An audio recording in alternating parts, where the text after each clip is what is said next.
Bħal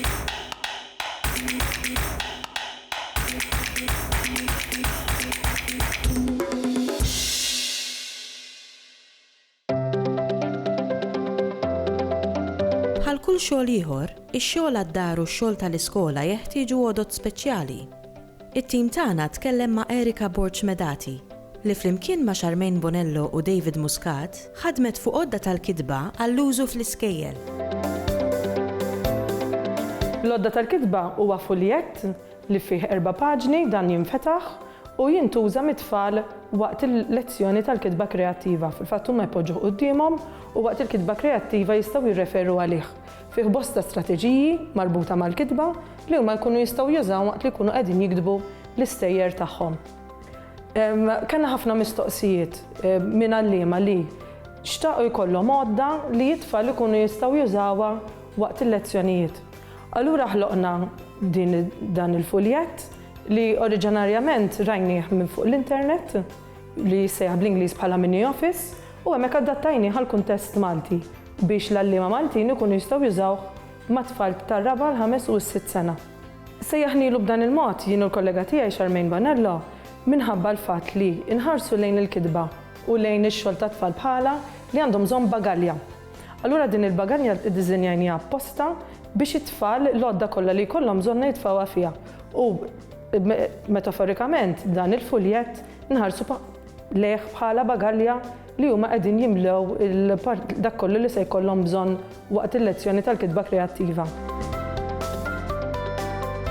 Dan il-ktejjeb huwa mirat għal tfal li jkollhom bżonn għajnuna waqt il-kitba. Fil-fatt hemm listi ta' kliem li huma jistgħu jużawhom bħal pereżempju jirreferu għalihom kif insejħulhom il-kuluri bil-Malti. U għandna wkoll it-tpinġijiet fihom ta' dawn il-kuluri. Minn barra hekk għandna listi ta' kliem bħal li huwa diffiċli bħal ieħor fejn għandek il-ie, ħieni fejn għandek l-akka. U minn barra hekk imbagħad għandna kliem oħrajn bħal kienet, tiegħi, tiegħu li t-tfal isibu diffiċli. U minn barra dawk għandna wkoll xi referenzi għad-deċiżjonijiet li saru fl-2008 bħal kliem bħal filgħodu wara nofsinhar li qabel ma konniex nikdbuhom maquda u llum sirna nikdbuhom bħala kelma waħda. Allura t-tfal ikunu jistgħu jirreferu għalihom.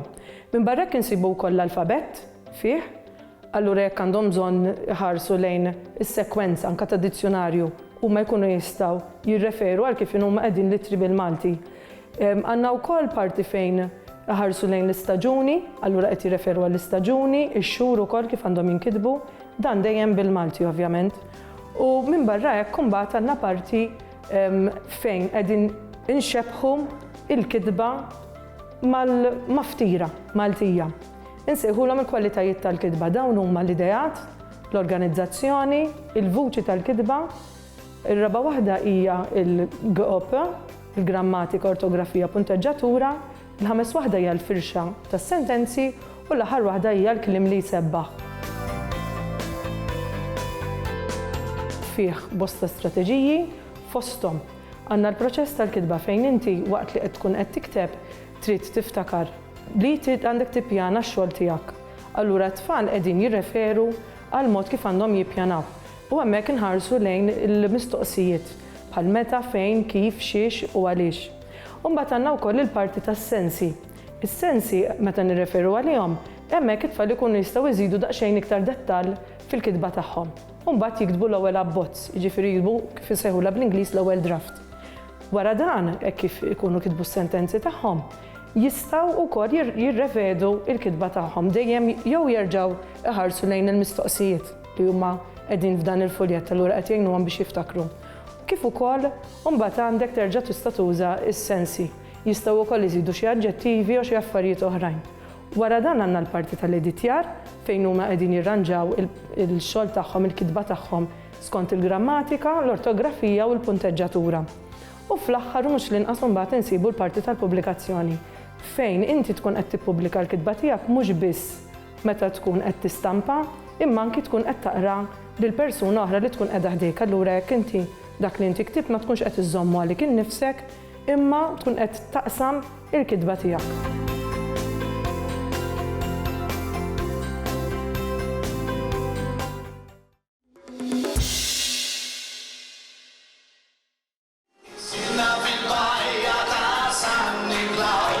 Fost il-festivals kollha tal-kanzunetta Maltija, żgur li l-Anja tal-Poplu jibqa' wieħed mill-favoriti net.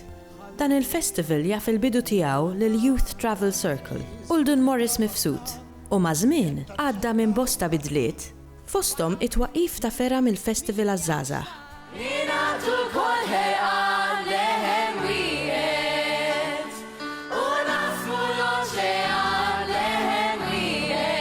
L-Anja tal-Poplu kien esperiment ta' grupp żgħir ta' żgħażagħ, il-famuża YTC, Youth Travel Circle.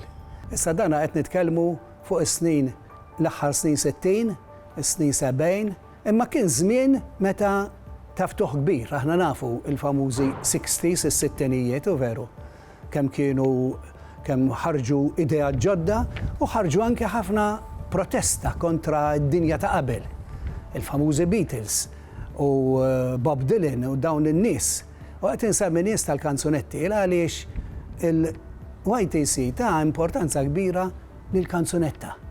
Il-kanzunetta li tkun ġdida, li tkun soċjali, li mhux tkun kanzunetta fejn ngħidu bil-karozzin u jiena u inti fil-ġnien u dan it-tip ta' kanzunetti, imma li jkunu għanja tal-poplu, li jkunu l-espressjoni tal-affarijiet li jħobbu, li jobodu, li qegħdin jassru l-poplu. L-Anja tal-Poplu jiena żagħżugħali għaliex min jiftakru ta' vera, jiftakru bħala festival tal-YTC fejn kienu kun hemm kantanti li llum huma kantanti bravi ħafna u kantawturi li ħolqu kanzunetti tal-ġen li kienu jingħaqdu flimkien u wieħed idoq il-gitarra f'tal ieħor, eċċetera. Kienu jħaltu b'dan il-mod, kien aktar festival ta' ħbiberija milli festival kif nafu llum, għalmenu hekk jgħidu. Jiena lħaqtu f'fażi differenti.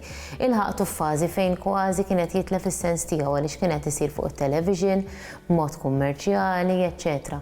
U il-mod kif kont nikteb jiena kien konformi ħafna ma' dan il-festival u hemmhekk sibt bejta ta' persuni li inkoraġġewni, tawni dak l-inkoraġġament li kelli bżonn biex inkompli. Mal-milja ta' żmien, il-festival jiena rajtu żelaq ftit, reġa' sab saqajh, reġa' kważi kien se jiżloq u reġa' sab saqajh. Issa dan l-aħħar ħa qafas partikolari bis-sem tal-Orkestra Live, tal-Malta Concert Orchestra, arranġamenti għall-orkestra, għal-kull kanzunetta, jiġifieri ħa xejra kompletament differenti, jisu reinventa ruħu sab skop ġdid. Ma nistax ngħid li l-Festival l-Anja tal-Poplu huwa dak li kien la meta bdejt jien u laqas dak li jirrakkontaw li kien fil-passat. Se ma għadux fidil daqshekk jien nixtiequ li jibqa', verament nixtiequ li jibqa' fidil lejn l-ewwel sejħa tiegħu. U dan narah minn żewġ affarijiet bħala prova. Il-fatt li fl-aħħar festivals, l-aħħar 3-4 festivals pereżempju, nara li il-problemi l-kbar illi naqraw kuljum fil-gazzetti fuq Malta mhumiex jidhru. Mela għada, Anja tal-Poplu, għadu il-Pols tal-Poplu dan. U ħaġa oħra illi għalkemm kellna ħafna gruppi ta' żgħażagħ Maltin li qed jesperimentaw ħaġa tajba, nies bħal Brikkuni u Kantilena u gruppi oħrajn, u li qegħdin jesperimentaw u qed joffru prodott tajjeb, ħadd minnhom qed jidher mu qiegħed jagħti semu fil-Anja tal-Poplu. Pereżempju fl-aħħar festival u ta' qablu ma derux dawn in-nies. Sewa dawn huwa affarijiet li jinkwetawni u nixtieq verament illi jiġu korreġuti biex l-Anja tal-Poplu ikompli fis-sejħa u jagħti il-kontribut kbir li kien qiegħed jagħti li ta' matul l-istorja tiegħu. Naħseb illi għadu relevanti bħala festival ieħor mal-oħrajn. Naħseb dik l-uniċità li kellu b'xi mod qed tintilef. Ma naqtax qalbi li l-Anja tal-Poplu jerġa' jsib is-sens il-ġdid tiegħu għalhekk proprju qed ngħidha din qed inkun aperta għaliex nittama b'qalbi kollha illi l-Anja tal-Poplu jerġa' jsib is-sens veru li kien jagħmlu uniku.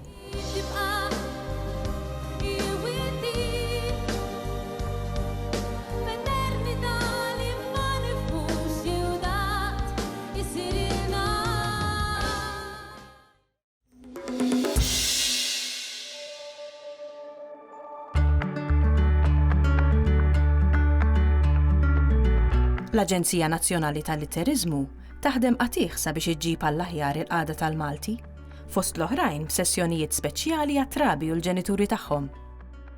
It-tim tal-Sinna tkellem ma' Maruska Farrugia, waħda mill-animaturi fih dan din l-inizjattiva.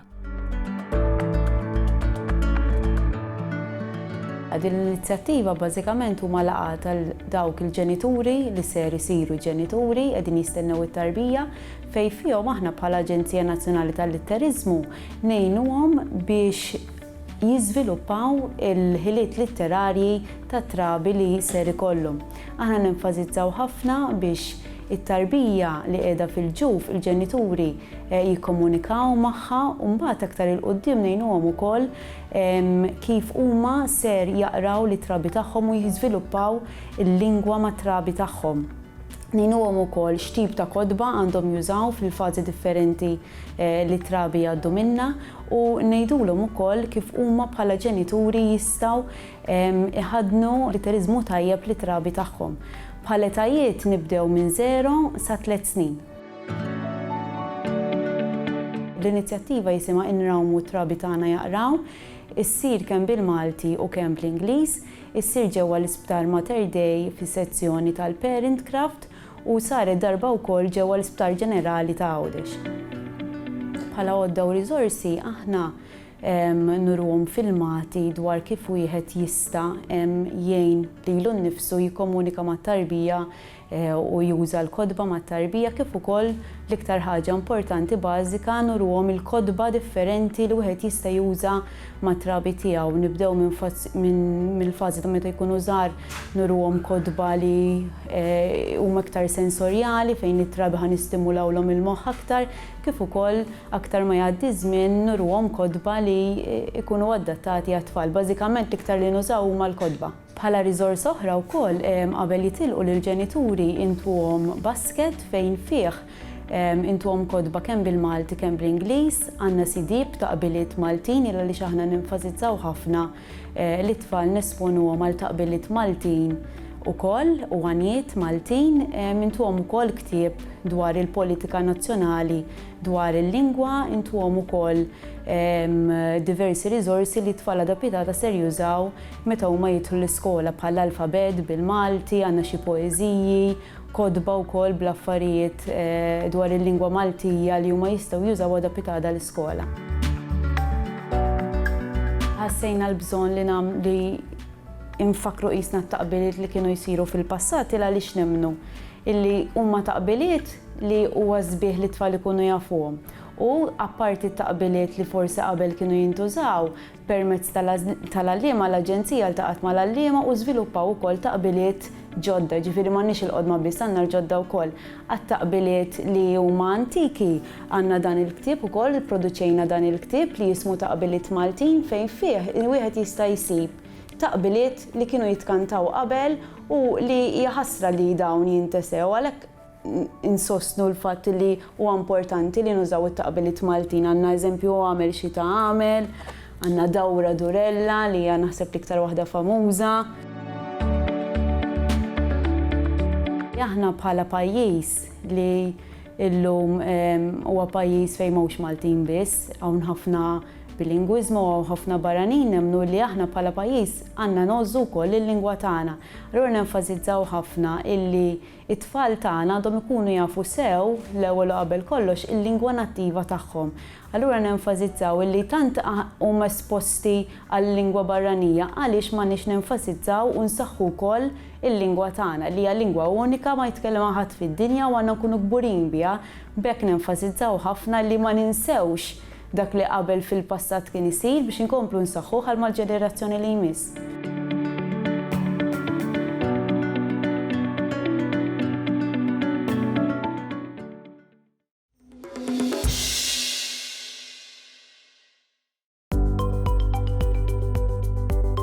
Kull min għandu aċċess għall-internet, żgur li xi darba jew oħra aċċess għall Wikipedia, enċiklopedija li qiegħda kontinwament tikber, grazzi għal kontribut ta' eluf kbar ta' attivisti. Li ftit jafu huwa li teżisti verżjoni Maltija tal-Wikipedia li, naturalment, jisimha Wikipedia. Wikipedia hija enċiklopedija li ssiba fuq l-internet. bil-Malti ngħidula wkoll Wikipedia, l-istess bħalma ngħidu enċiklopedija. Wikipedia bl-Ingliż u madwar 300 lingwa oħra hija l-ħames l-aktar website infittxija madwar id-dinja u hija l-aktar website infittxija li mhijiex website kummerċjali. L-oħrajn bħal pereżempju Google, il-Facebook u x'naf jien dawn huma websites kummerċjali li direttament jew indirettament fihom ir-reklamar. Fil-Wikipedia tmur bliema lingwa tmur m'hemm qatt reklamar kummerċjali. Il-Wikipedia hija wkoll enċiklopedija illi kulħadd jista' jikteb fiha. Hemm ukoll naturalment l-opportunità li wieħed jaqsam tarif illi jkun diġà pubblikat f'sorsi oħrax l-enċiklopediji wara kollox hekk jaħdmu u dan huwa b'x'jagħmel lil-Wikipedia proġett interessanti għal fatt illi mhux għandek awtorità waħda xi ħadd partikolari bħalma pereżempju kienet l-Enċiklopedija Britannika fejn dan huwa l-edituri tagħha li huma nies partikolari li qegħdin jgħidu x'inhuwa l-erf, imma l-erf huwa erf kollettiv, erf maqsum u lan fil-fatt tal-Wikipedia huwa li naqsmu l-erf tal-umanità flimkien ma' kulħadd b'mod ħieles u b'xejn. Il-verżjoni tal-Wikipedia bil-Malti Wikipedia hija xi ħaġa essenzjali biex aktar minn kollox nindirizzaw problema li ġiet identifikata fuq il-livell tal-Unjoni Ewropea dwar l-estinzjoni jew il-periklu tal-estinzjoni tal-ilsien Malti fil-pjattaformi diġitali. Għaliex għax aħna meta nużaw pereżempju il-Facebook jew il-Google, dawna ħafna drabi nużawhom bl-Ingliż, ħafna drabi anke meta nikdbu bl-Ingliż. U il-raġuni li tajjeb li nkomplu naraw kif nistgħu niżviluppaw il-Wikipedija, ġifieri il-Wikipedia bil-Malti, huwa għaliex dan il-materjal joffri wkoll rabta ma' xogħol ieħor bħal huwa pereżempju ċekkjatur għall-ortografija, għall-spell checker, jiġifieri u anke aspetti oħra ta' kif nagħmlu traduzzjoni ta' tarif tassew importanti u essenzjali dwar affarijiet anka li m'għandhomx jaqsmu ma' Malta illi jkunu jeżistu bil-Malti.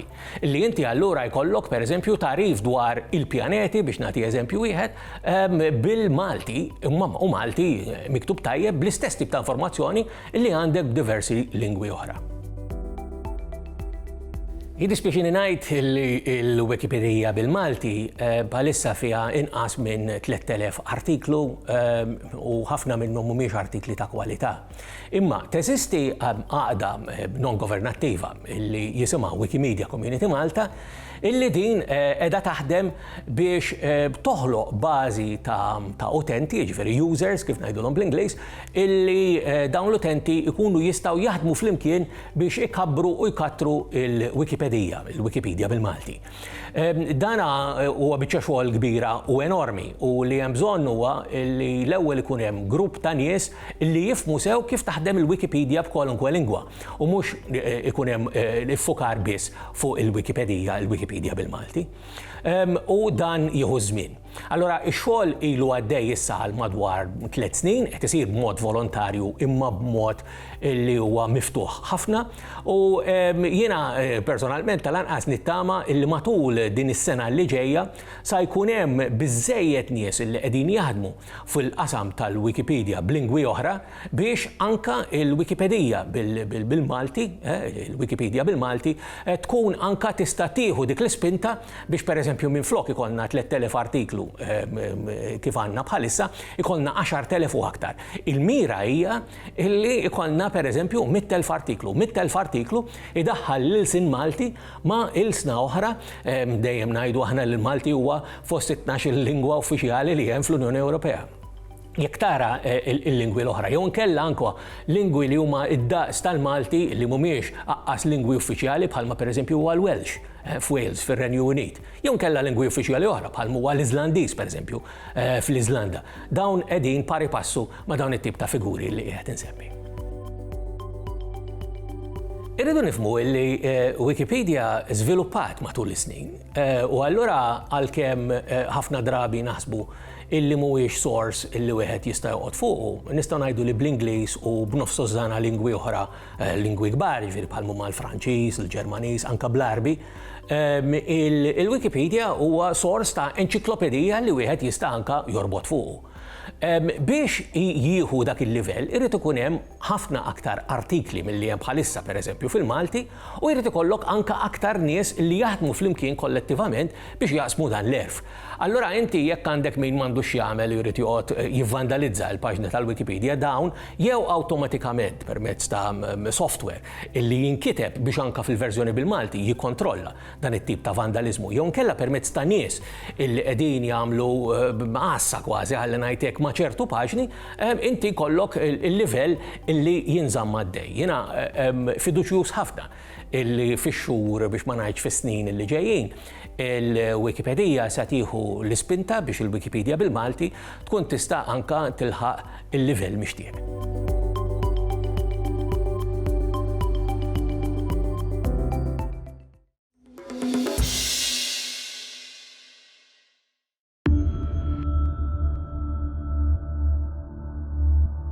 Sal-lum għadna nsibu bosta nies li jemnu fl-għajn il-ħażina u f'nies oħra li jgħinu, fil-waqt li l-qxur tal-baħar spiss ikunu mżejna b'para għajnejn sabiex iħarsu l-sajjiet minn xi seħta jew saram ieħor.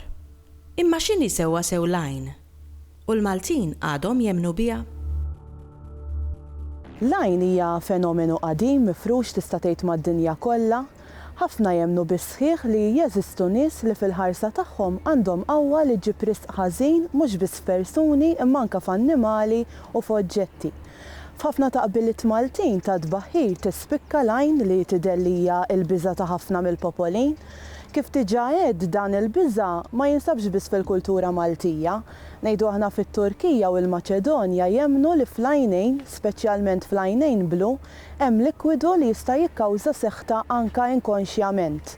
Dan il-biża' anqal ukoll lil min iżomm xi aċċessorji biex ibijat l-għajn ħażina li għal min jemmen fiha imqar jekk iħares biss tista' ġġib id-deni. Xi aċċessorji komuni li jbedu l-għajn insibu l-qarn fid-djar anka il-weraq taż-żebbuġ taħt il-palm, naf min anka għamel tpenġija tal-għajn f'sebgħu. Apparti minn hekk biżgħet ħares lejn ħafna mid-dajes li mpenġi fuqhom hemm l-għajn li skont George Zammit Mempil f'The Evil Eye and Protective Kettlehorns in Malta. Din hemm min jagħmilha bħala tradizzjoni, iżda hemm min jgħid li l-għajnejn impenġija huma għajnejn Alla biex jipproteġihom f'mument ta' biża' fuq il-baħar. Barra minn hekk jeżistu ritwali sħaħ biex titbiet l-għajn bħalma hu r-ritwal ta' tbaħħir. It-twemmil f'dan ir-ritwal naqas imma għan-nies ta' dari tista' tgħid kien ħtieġa. Versifikazzjoni ta' tbaħħir interessanti li hija komuni mal-Maltin u hemm ħafna varjanti tagħha hija San Barnabaw jekk hawn xi għajn tmur minn hawn, San Pietru ta' Ruma jekk hawn xi għajn terġa' lura.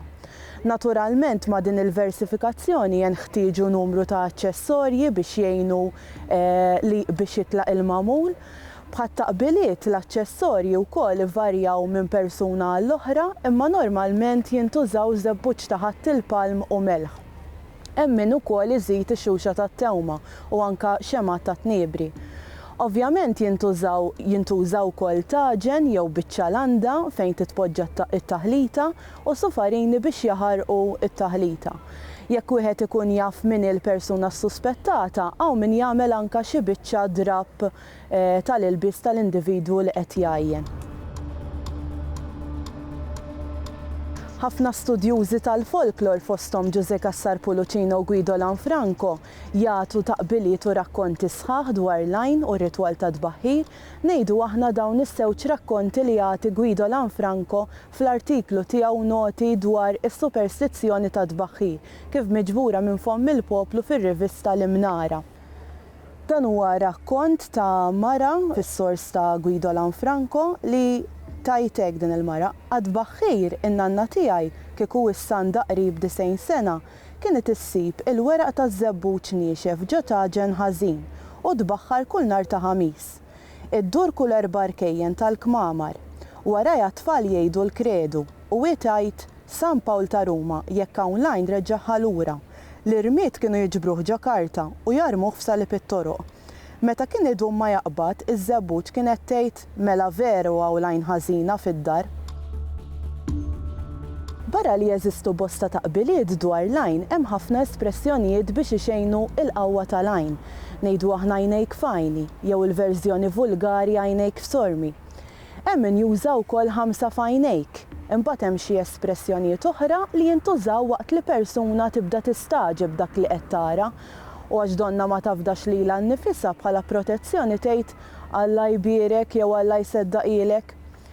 Barra dawn l-espressjonijiet, persuna li jkollha xi momenti f'ħajjitha brisq ħażin u allura taħseb li għajnuha tgħid kif xorbuni, jiġifieri kif seħħtuni. Hemm min juża wkoll x'bedudu għandi, jiġifieri x'magħmul għandi. Fost oħrajn. Ħafna Maltin għadhom jemmnu fl-għajn biżżejjed ta' tiħarsa lejn il-medja soċjali ngħidu aħna Facebook meta ikun hemm xi argument jekk wieħed jemmin xi jew le li xi ħadd jista' jgħinu u tibda tara ta' kummenti u anke rakkonti osra li juru li ħafna Maltin jemmnu u għaliex. Apparti minn hekk hawn karozzi bil-qrun impenġi u anke fid-djar iżommu xi qarn u aċċessorji oħra bħala protezzjoni mill-għajn u risq ħażina li ġġib magħha.